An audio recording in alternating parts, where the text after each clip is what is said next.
Vamos, então, senhores e senhoras, futuros advogados. A próxima é o dia 8 de agosto, que é a segunda fase de direito penal. Aí, e essa aula aqui, na verdade, é continuação de uma anterior, que nós paramos justamente aqui. Ó, olha aqui, ó. Lógico, na anterior fizemos muitas anotações aí no slide, fizemos bastante, trouxemos bastante informação, bastante artigo, dispositivos aí do Código de Processo Penal, principalmente, tá? E aqui eu lembro que nós falamos aqui na resposta à acusação, nós vamos ali priorizar o quê? Priorizar a absolvição sumária do acusado, se formos defesa, tá?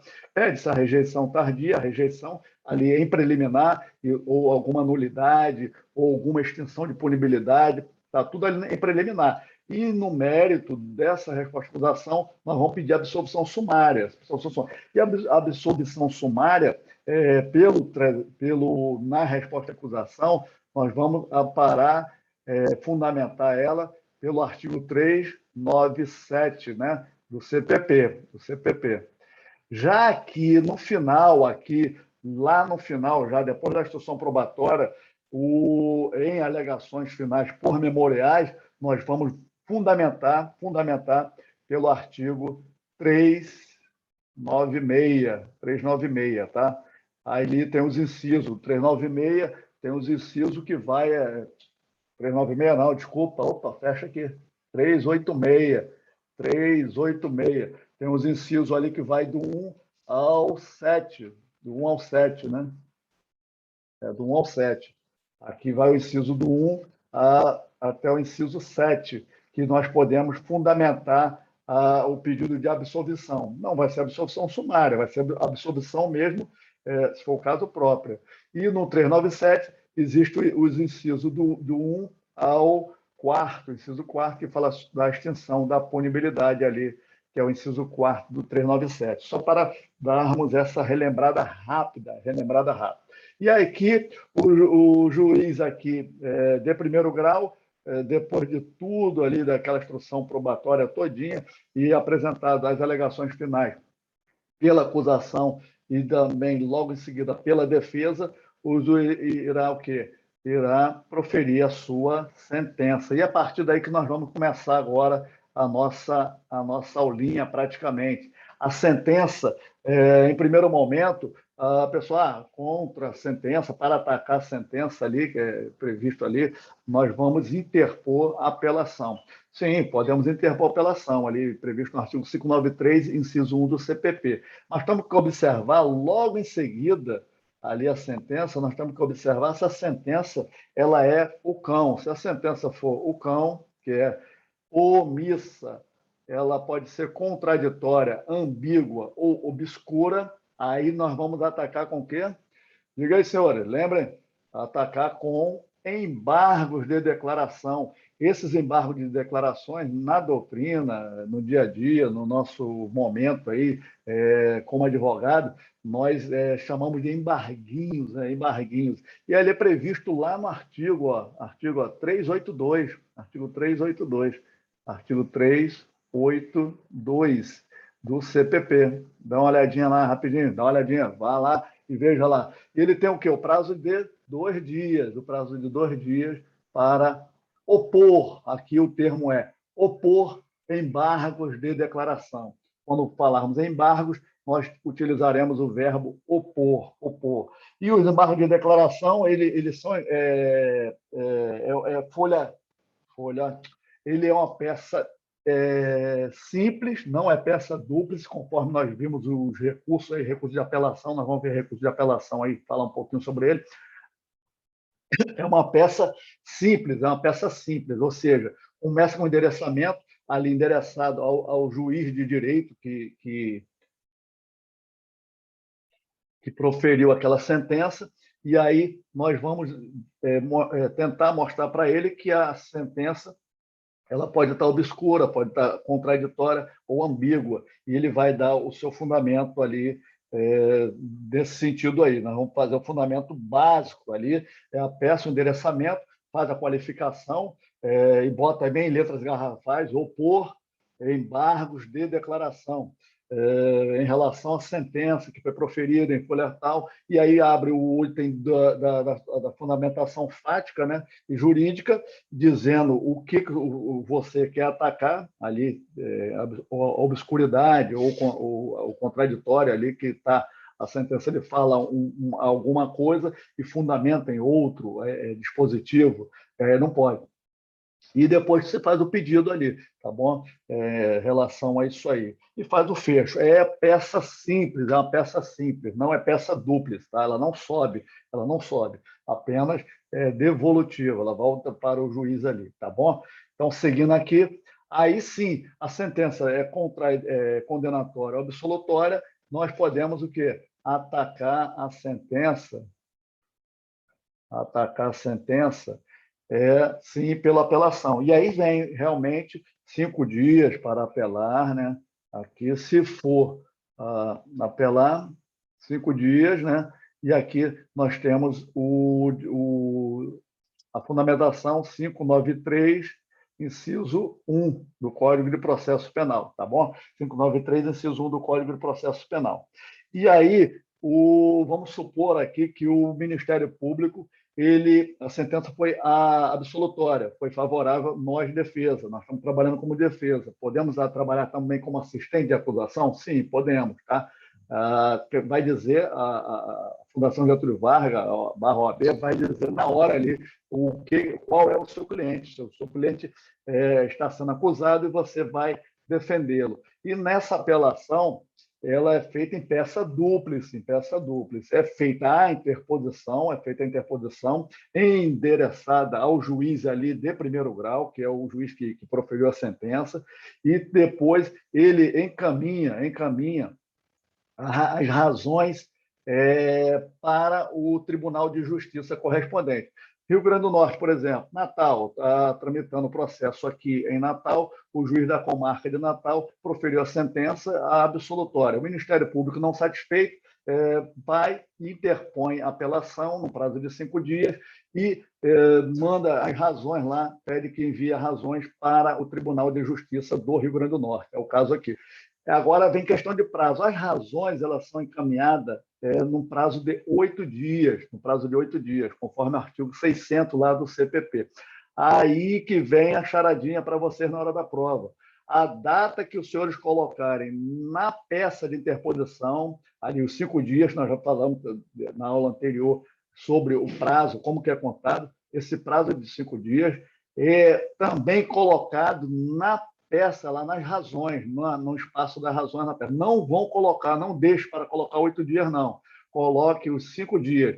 Se a data foi na interposição, 3 de março de 2021, por exemplo, 10 de março não, 8 de agosto de 2021, coloque nas razões 8 de agosto também de 2021, tá bom? Não espere essa coisa de dar prazo, data diferente, não. Tá? E aí, outra coisinha aqui. Razões, aqui, no caso aqui, as razões são interessadas, conforme nós já falamos.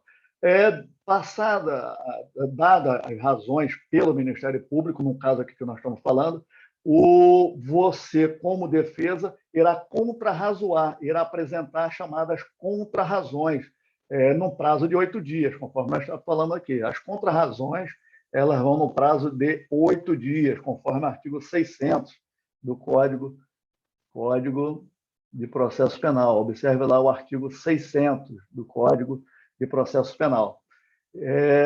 Aí sim, quando a apelação for o Ministério Público, apelou e está lá a data dele nas contas, nas razões dele, do Ministério Público, o Ministério Público apelou e também tem a data lá nas razões, a partir daquela data, os senhores terão 8 dias, tá, para poder contrarrazoar. E contrarrazões é uma peça muito, mas muito fácil. Se cair contrarrazões, senhores, agradeço a Deus. Porque é uma peça, se você como defesa, é uma peça praticamente ali que o juiz já vem realmente absolvendo, dando a sentença absolutória, e os senhores vão o quê? Confirmar tudo aquilo que o juiz falou, porque o Ministério Público ele está indo contra contra a decisão do magistrado de primeiro grau. E você tem que ir a favor ali, vai rebatendo tudo aquilo que o Ministério Público quer que seja condenado o seu cliente, e você vai contra-razoando item por item, item por item, item por item. Muito tranquila a peça, muito. Se cair contra-razões, agradeço, que já caiu uma vez aí. Pode cair? Pode. Então, agradeço a Deus aí se cair contra-razões, tá bom? O prazo nós já falamos, 8 dias para contra-razoar, artigo 600 do CPP. Tá? E seguindo aqui, se o juiz denegar, ele denegou o segmento, ele não aceitou, vamos apagar aqui rapidinho, ele não aceitou, volta para cá, aqui, borrachinha, ele não aceitou, ele denegou a apelação, ele denegou a apelação. E aí, olha só, ele denegando a apelação, nós vamos o quê? Podemos interpor o recurso em sentido estrito. Nós já vimos isso aí lá na aula anterior, já vimos também isso aí na aula anterior. Está muito tranquilo isso aí, tá? Aí vamos aparar o quê? 581, inciso 15, 581, inciso 15, quando há a denegação da apelação. Vamos botar aqui para os senhores visualizarem bem, ó, 581, inciso 15. Dê uma observadinha lá. Isso tudo do CPP, tá bom, senhor?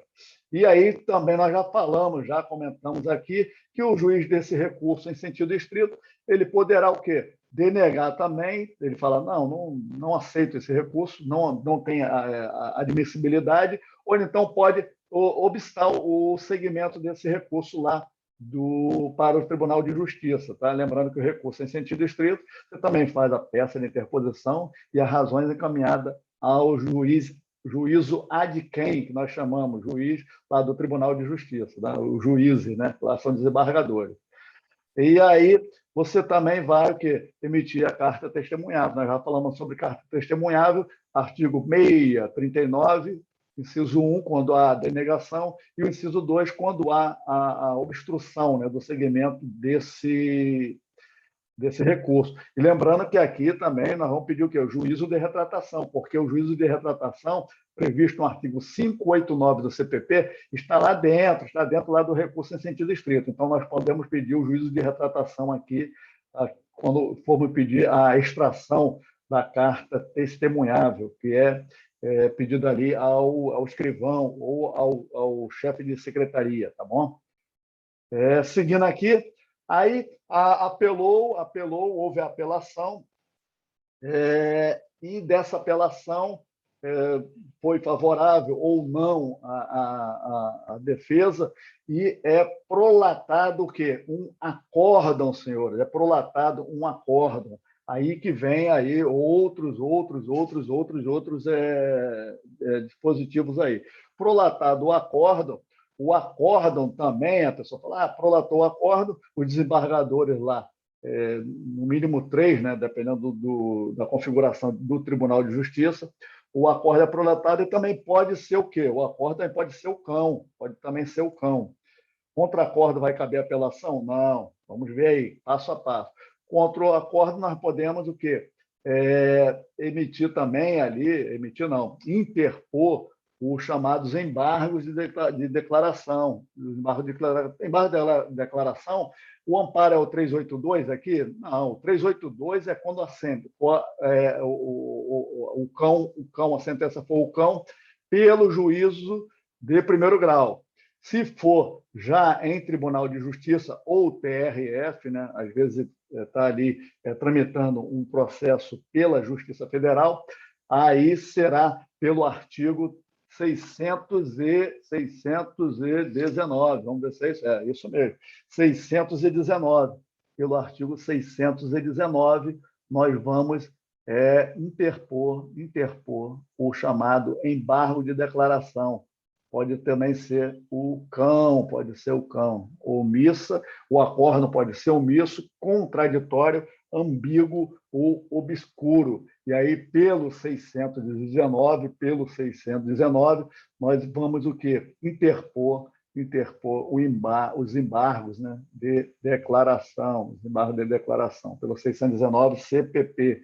E ali, da mesma forma, Peça única, peça simples, né?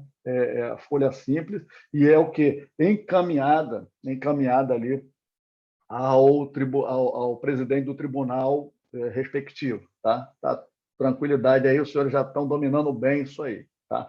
Pode também atacar o acórdão se a sentença for, né, a decisão, né, que foi dada no acórdão ali, na sentença não, no acórdão, a decisão não unânime, desfavorável ao réu. Se ela for não unânime, desfavorável ao réu, nós podemos interpor os chamados, né, interpor não, desculpa. Embargos são opostos, os embargos são opostos. Opor os embargos infringentes e embargos de nulidade. São duas peças, duas ações, praticamente uma só. Se houver nulidade, se for observado nulidade no processo, apresenta-se o embargo de nulidade, e se houver alguma coisa, alguma prova ou que atinja o mérito, mesmo, os senhores irão, na própria peça, oferecer também os embargos infringentes. Então, na verdade, são duas peças numa só. Se houver nulidade. Se não houver nulidade, os senhores apresentarão somente embargos infringentes. Se houver tanto se os senhores querem atacar o mérito, quiser atacar o mérito e também atacar alguma nulidade, os embargos serão infringentes e de nulidade, tá bom? Entenderam ou não entenderam? E aí ocorre nessa decisão não unânime, são 3 desembargadores. Um dos desembargadores foi favorável ao seu pedido, favorável àquela apelação que os senhores fizeram, e 2 desembargadores foram desfavoráveis. Então, a decisão foi não unânime. E, então, os senhores têm que fazer o quê? Nesse pedido, nesses embargos infringentes ou de nulidade, ou embargos infringentes e de nulidade, os senhores têm que aproveitar tudo aquilo que foi favorável por aquele desembargador. Então, tem que aproveitar e tentar convencer os outros 2 desembargadores que a decisão daquele desembargador, que foi favorável a você, defesa, que ela deve ser mantida. E tentar argumentar, robustecer tudo mais que foi dito por aquele desembargador que foi favorável ao seu pleito no acórdão proferido, né, prolatado pela apelação que os senhores fizeram. Tá? Mais ou menos pelo caminho aí. Então, seguindo aqui, sem muitas delongas, tem muita coisa ainda para vermos.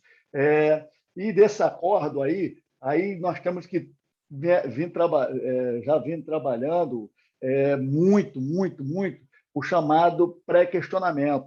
Se os senhores, quando advogado, aí, quando for na prática, os senhores já lá na sentença já vislumbra interpor uma apelação, já começa a pré-questionar, dizendo que determinado assunto, determinada esfera está sendo atingida dentro de uma área, de uma lei federal, por exemplo, ou está sendo atingida dando contradição ao que já existe em jurisprudência, ou mesmo em súmulas, e até mesmo em alguns julgados que os senhores têm conhecimento, e até mesmo atacando, sendo contra algum dispositivo da Constituição. Então, a partir lá da sentença, comece a trabalhar, a questionar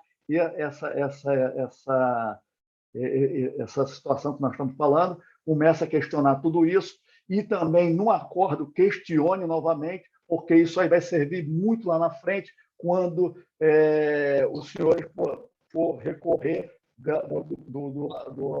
do acórdão, e aí sim caberá o chamado recurso extraordinário. O recurso extraordinário ele é encaminhado lá para o STF, senhores, STF, ou F feio, mas ficou daqui, dá para entender.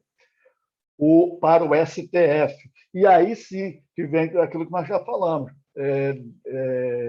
Também peça dúplice, só para dar aquela relembrada, o recurso extraordinário ele é, interposto, aqui o caso de recurso é interposto em peça dúplice, a peça de interposição vai lá para o tribunal que prolatou o acórdão e as razões vão lá para o ministro, né? Vai para os ministros, né, do recurso do STF, os ministros do STF, é endereçado. As razões vão lá para os ministros do STF, tá? Aí vem lá egrégio, Supremo Tribunal Federal, colhendo a turma, né, que lá são duas turmas, a primeira turma e a segunda turma do STF, e ministro, né, já não são mais desembargadores, ministro. Aí também pode também colocar ali douto procurador-geral da República, que também pode fazer parte do pleito lá.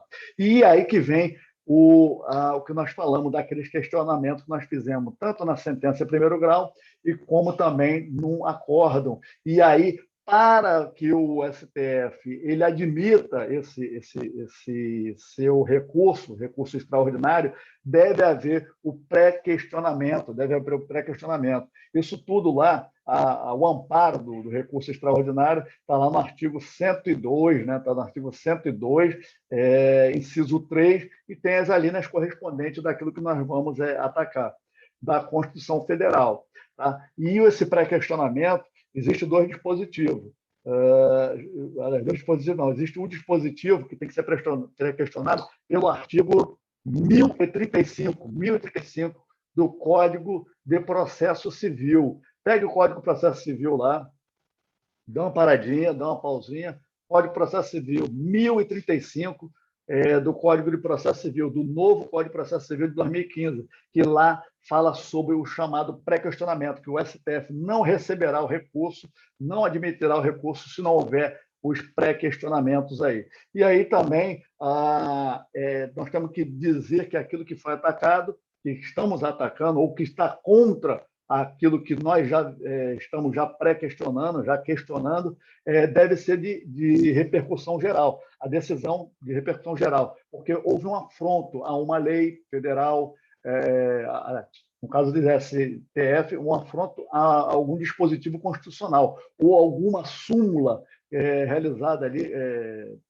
pelo STF, alguma súmula, enunciado de súmula do STF. Então, houve algum afronto ali e nós vamos verificar que houve a chamada repercussão geral. Então, isso deve ter no recurso extraordinário o pré-questionamento e a repercussão geral. Aí você vem falando dos fatos, do direito e faz o pedido lá, conforme de praxe que o senhor já conhece aí.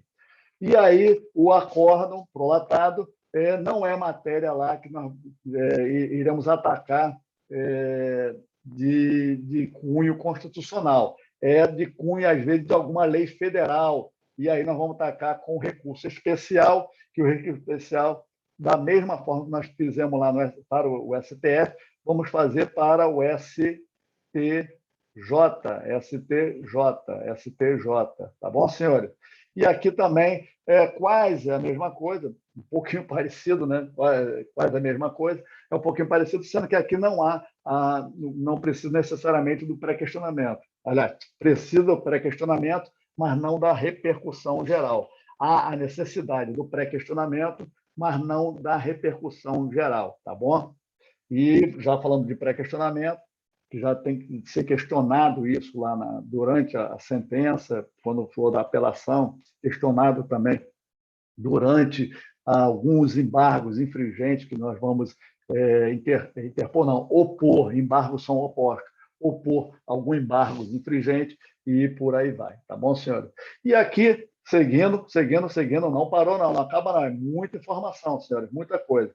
Aqui, caso não há interposição de recurso extraordinário ou recurso especial, dado o acordo aqui, ocorrerá o quê? O trânsito em julgado. Só lembrando aqui, pode ocorrer o trânsito em julgado também aqui, proferida a sentença em primeiro grau, não houve apelação, tá? Ou houve apelação e ela parou por ali, não foi mais para frente, não tendo mais nenhuma novidade, tendo a sentença, estando por satisfeito tanto a acusação como a defesa, pode ocorrer também o trânsito em julgado, tá bom, senhora? pode ocorrer o trânsito em julgado. Aí, transitando em julgado, só acontecerá para o réu, caso ele seja condenado, ele irá o quê? Executar a pena. Entramos na fase de execução de pena, execução da pena, tá? Não tem mais jeito para o réu, ali para o seu cliente, não tem mais jeito para o seu cliente. E a partir daí, execução de pena, todas as decisões agora, a partir dali da execução de pena, nós vamos ter que trabalhar com a LEP, a Lei 7.210. A Lei 7.210. A Lei 7.210 é muito interessante, cai bastante em exame de ordem. O senhor tem que ter um conhecimento muito grande ali. E é de competência ali na LEP, artigo 66. Dê uma olhadinha lá no artigo 66, senhores. Artigo 66 da LEP. Vamos dar uma olhadinha no artigo 66 da LEP. Cadê a LEP, senhores? É muita coisa, senhores. Artigo 66 da LEP, lá diz a competência do juiz lá, do juiz da execução, o artigo 66. Tem um rol de competência ali. E tudo aquilo ali que está no rol, e se nós formos pedir, né, que ali a gente faz um pedido, peticiona para o juiz ali, por exemplo, artigo 112 da LEP, que trata sobre a progressão de regime. O seu cliente encontra-se num regime fechado ou no semiaberto, e os senhores querem a progressão para o regime menos gravoso. E ali o dispositivo 112, né, da LEP vai dizer que o senhor tem amparo. Ele atingiu ali o requisito objetivo, e tanto requisito objetivos, objetivo é aquele prazo, aquelas frações que se tem agora, né? E então ele já pode progredir de regime. E aí o juiz de execução ele não admite aquela progressão. E aí os senhores vão entrar com o quê, senhores? Aí que vem o X da questão. Qual é o recurso? O recurso cabível.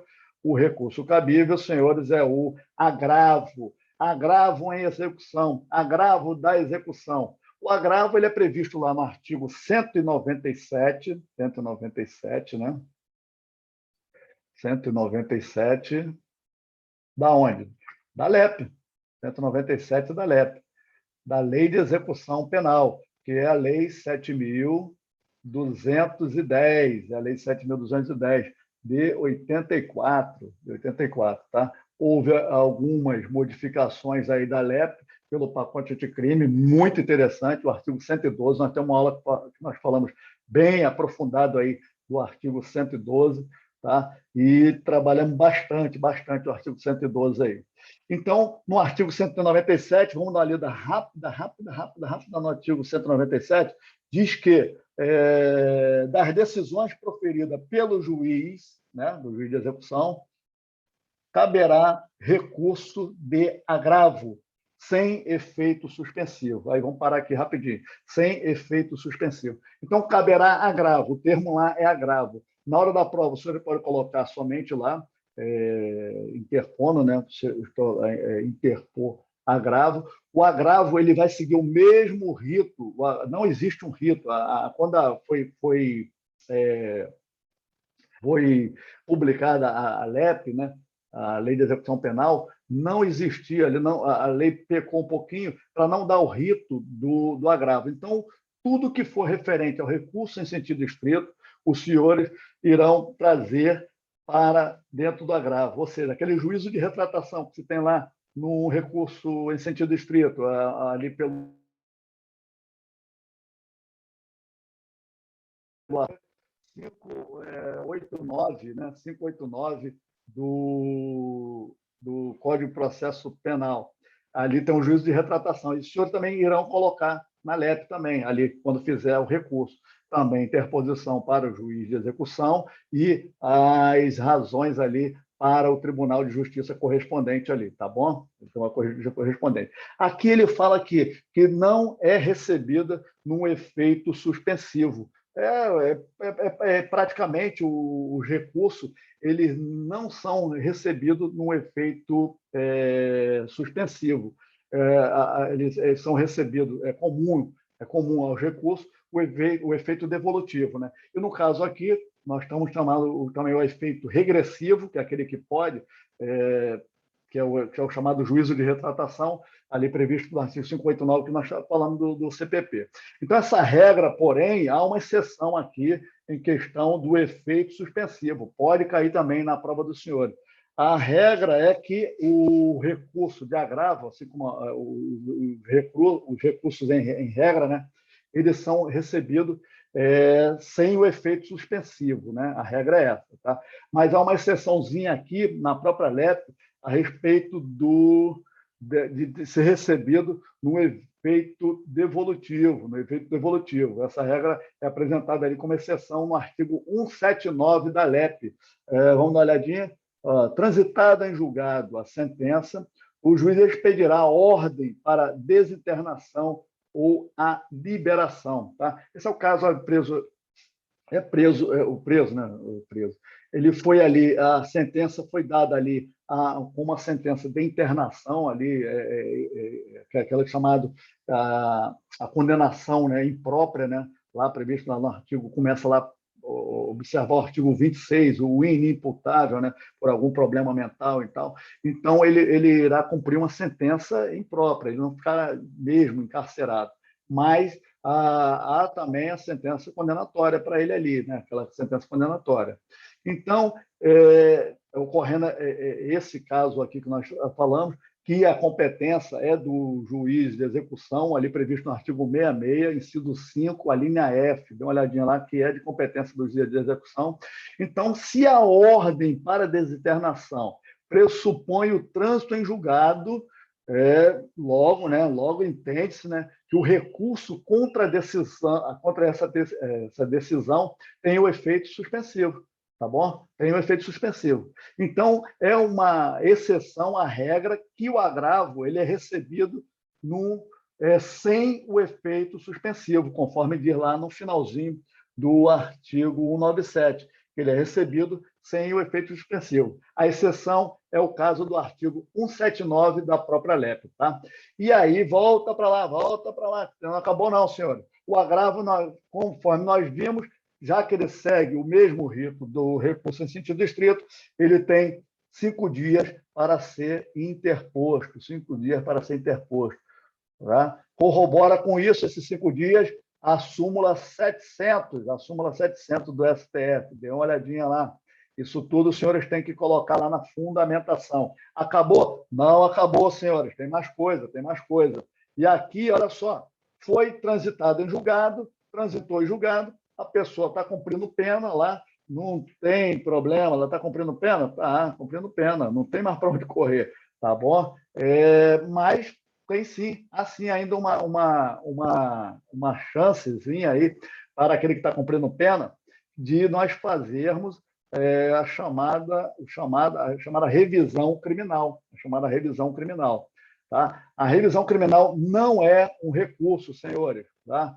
A revisão criminal, deixa eu apagar aqui rapidinho, a revisão criminal não é um recurso. A revisão criminal,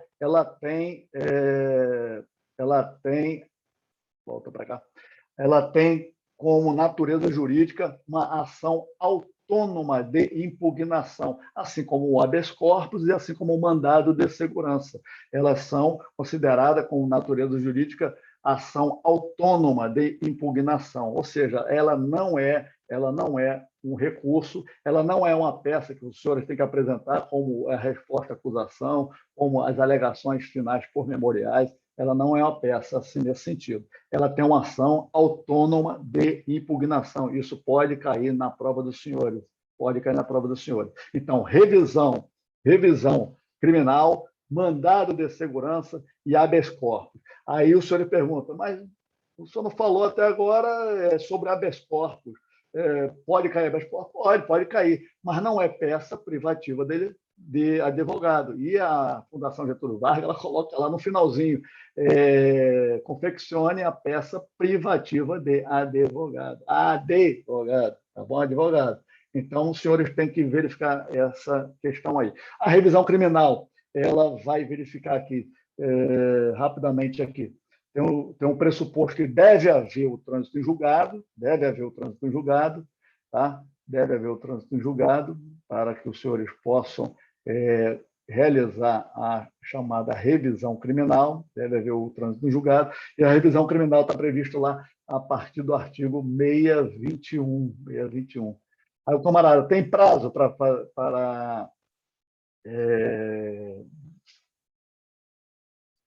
apresentar, para propor, né? A gente chama de propor, para propor a revisão criminal? Não tem prazo. Você vai verificar ali, juntar em audiência de justificação ali a prova necessária para poder dizer que aquela prisão não ocorreu, tudo, mas sendo que ele tem um álibi forte mesmo ele condenado e tal. E na época da ação probatória não foi mostrado, não foi demonstrado, não foi conseguido provar. E agora se tem uma prova cabal que realmente no dia que ocorreu o fato, ele não se encontrava ali. Tá? Era uma pessoa muito, mas muito, muito parecida com ele e que depois foi provado em imagens de câmera que ele estava em outra cidade e conseguiu somente agora. E aí pode ocorrer o quê? Absolvição. Tá? Absolvição sem problema nenhum, tá bom? E aí vamos dar uma olhadinha lá no artigo 621 e dê uma olhada nesse sentido aqui, tá? E lembrando, para quem nós vamos encaminhar a revisão criminal? Ora, se tramitou no Tribunal de Justiça, né? Ali, Tribunal de Justiça não, tramitou ali pela sentença, em primeiro grau, numa vara comum, né? Vara comum, os senhores irão propor essa revisão criminal perante ao Tribunal de Justiça. Se foi ali em juiz federal, né, em juizado federal, aquela subseção que ocorreu, tal, os senhores irão para o TRF. E se for eleitoral, TSE, tá bom? TSE não, TRE, desculpa, TSE já lá em Brasília. E fechamos aqui praticamente, falta aí, tem um novo bloco da área do júri, que tem um caminhozinho aí, e quais são as peças que nós podemos verificar e realizar ali na questão do Tribunal do Júri. Então, senhores, fiquem com Deus aí, é muita informação, o vídeo é um pouquinho longo, mas vale a pena dar uma revisão aí revisão geral, e que pode aí, na hora da prova, os senhores aqui aparecer as questõezinhas, tanto em peça como em questões discursivas. Fique com Deus e até o próximo encontro.